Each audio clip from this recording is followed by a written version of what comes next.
In Japan, during the tranquil 18th century, the countryside was often bathed under the soothing glow of moonlight, casting a silvery aura over endless fields of crops.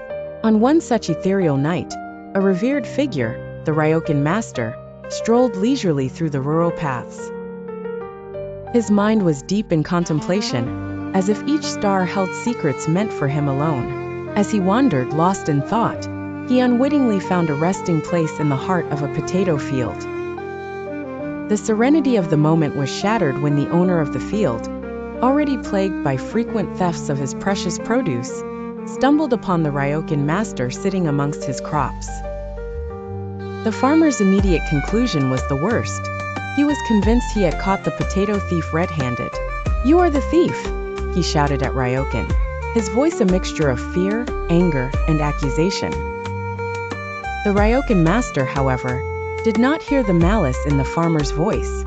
Utterly captivated by the moon's luminescence, he remained motionless and silent, as if his spirit were a part of the celestial dance above. The farmer, unable to fathom this silence, let his rage consume him.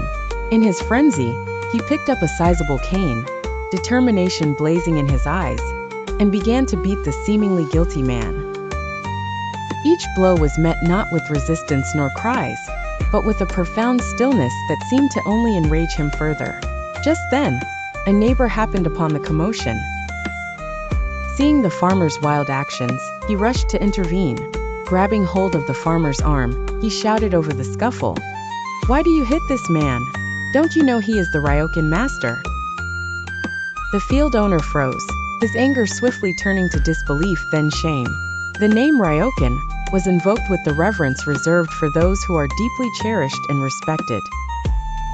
Realizing his grievous error, the farmer's face flushed with the realization that he had assaulted a man who possessed not only great wisdom, but a soul that was as gentle as the moonlight. In the silence that followed, Ryokan, rising from the earth like a sage reborn, brushed the dirt from his robes. With grace and perhaps a soft, understanding smile, he composed a poem. The poem was a reflection of his serene heart, even in the face of misunderstanding. The people who beat and the people beaten, there is no difference. Like a drop of dew, or like lightning, this is how you should consider them. With these words, the Ryokan master imparted a lesson of unity and impermanence, a reminder that under the same moon, whether aggressor or victim, all are one, and life is fleeting. The farmer, humbled and enlightened, bowed deeply in apology, understanding the wisdom as a gift he never knew he needed. As the Ryokan master continued his walk, now backlit by the gentle embrace of night, he left behind a community once divided, now more attuned to the timeless harmony that the moonlight had silently sung all along.